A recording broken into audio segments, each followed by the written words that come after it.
So if you're sitting there now and you're not completely sure what you want to do,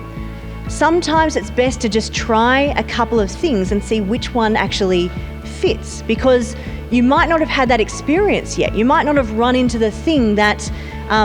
you will determine what ends up being the person that you are and what you're excited about. But definitely my biggest advice there is find something that you love doing, because you're going to be doing it all day, every day for a very long period in your life, and you want to be really excited to get up every morning and solve whatever those day's